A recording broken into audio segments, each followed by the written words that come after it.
Diabotical is a Quake-inspired arena shooter built around incredible movement speed, a variety of aiming techniques, and perfect balance between its competitors. The formula aims to please the experts with a wide array of hard-to-master mechanics, but also attempts to remain accessible to newcomers with casual playlists, a tutorial, and solid training maps. Diabotical has to prove what Quake champions in Unreal Tournament seemed unable to, that Arena FPS can still generate and retain player interest.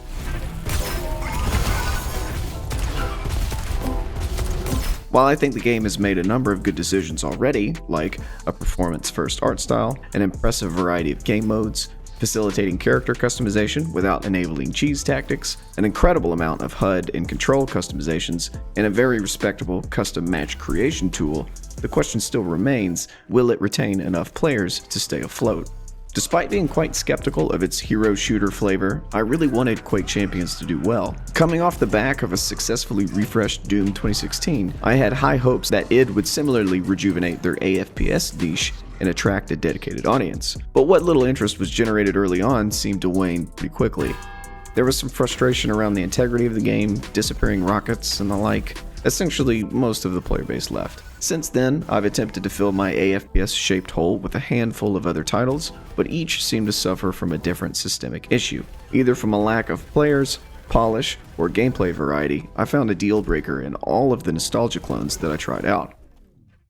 Finally, I discovered and played Diabotical earlier in 2020 during one of its short beta periods, and was surprised at how much I was enjoying it. The maps are cleverly built and sprinkled with arena tropes like bounce pads, teleporters, and hazards. The weapons, while very similar to the lineup in Quake 3 or Quake Live, also have some distinct identity with very crisp and punchy SFX, unique asset models, and mostly satisfying animations.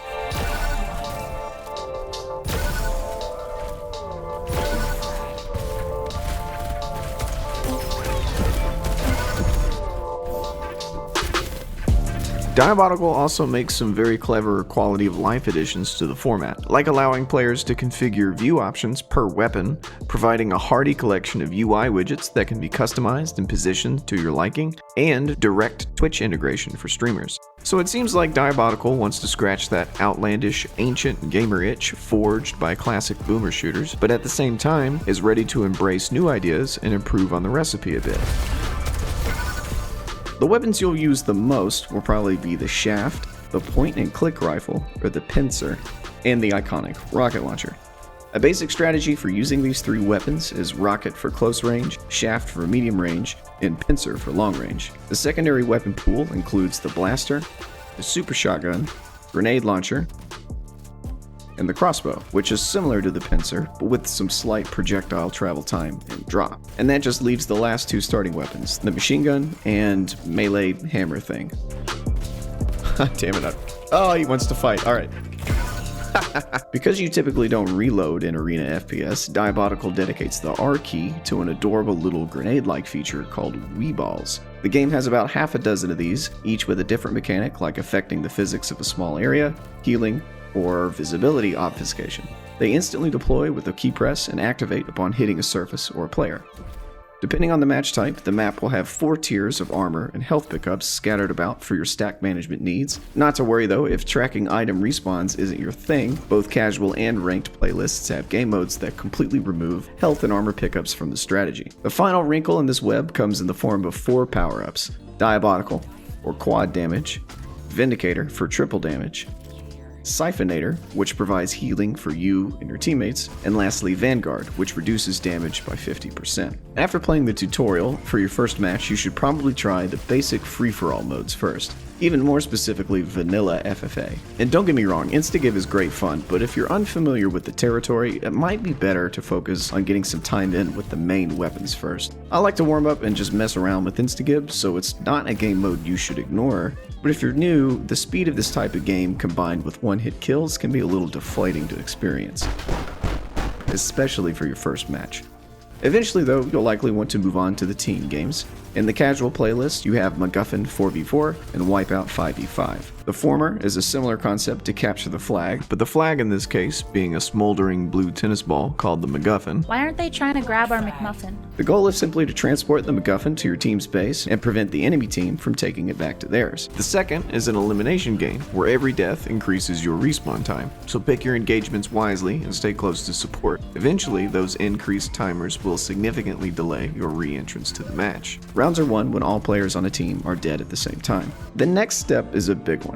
Ranked matchmaking is where the tryhards start showing up, and this is a good thing too. A strong competitive scene is a really important component of many multiplayer games' success, and I think the two worlds are separated well enough in Diabotical, because I understand that not everybody wants to play competitively, and I think it's a good decision to appeal to both sides of the coin, but without sacrificing a core tenet or significantly lowering the skill floor. MacGuffin and Wipeout have their ranked counterparts, but there is also a healthy variety of other modes that focus on different approaches and team sizes. Aim Arena gives you 2 fully stacked lives with full equipment and rotates the map every round. And the solo playlist has 3v3 pickup that cycles through 3 different team game modes. Probably the most daunting mode on this list, though, is the 1v1 duel. This is where all of the game's ideas are put together and maximized into a blistering and brutal competitive experience. I'm still getting my grips with the meta here too. I can get some frags but still have a hard time remaining in control and getting consistent results. I like the mental chess of it all though, and I think I'll continue to play and just incrementally improve that way. While I can definitely understand this not being everyone's cathartic release, I encourage you to at least try it a few times. And look up some pro level gameplay if you're interested in understanding it more. Alright, just to round out the video, let's take a look at a really good 2v2 Aim Arena match that I played recently.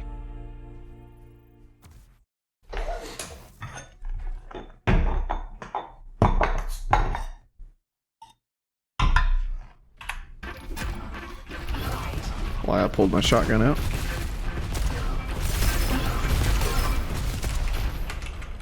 Okay.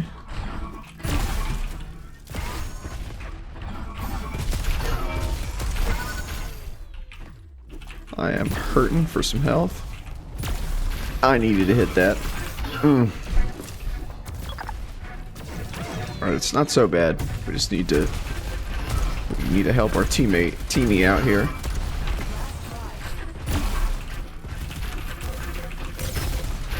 Damn it. They both had more health than I thought they would.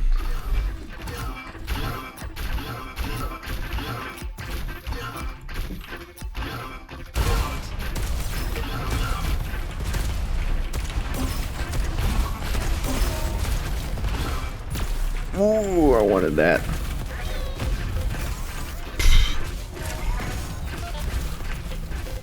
Why can't I aim this thing?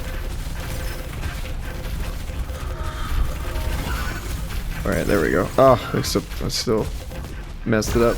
Nice shot. Round 3.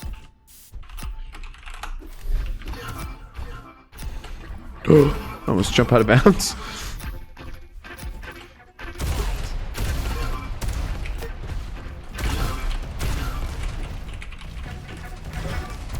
Okay, I didn't expect them to do that.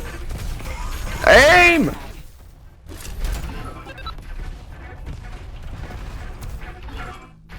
Giving up so much unnecessary health.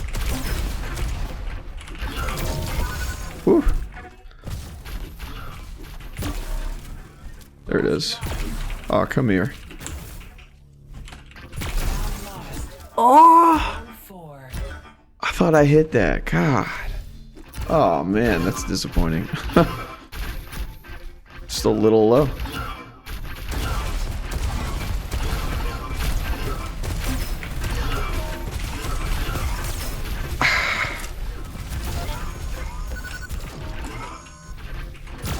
Oh, come on. Aim, aim, aim, aim, aim.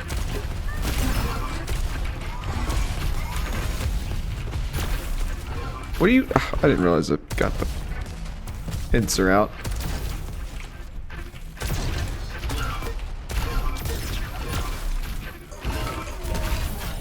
Ah. Round 5. Weak, man. I'm doing just real sloppy. Oh no, I fell off right at the beginning. Just left my teammate go get screwed.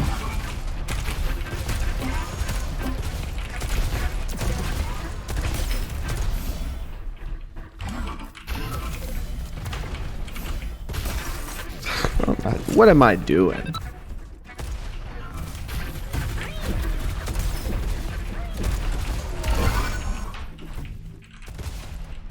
I'm just... It's the first time I played this one.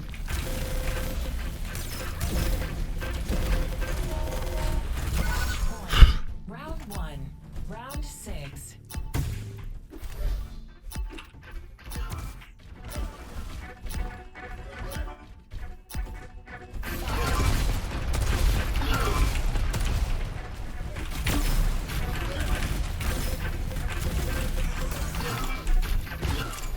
Oh! What is he doing?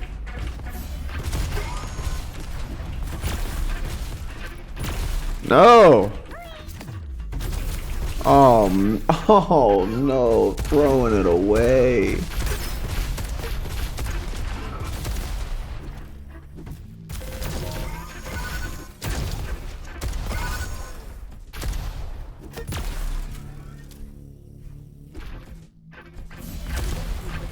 Match point.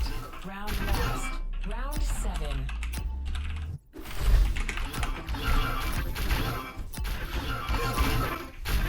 All right.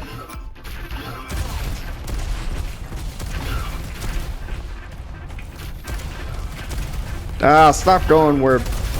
Ugh. At least I got 100 on that guy. Gosh, dude.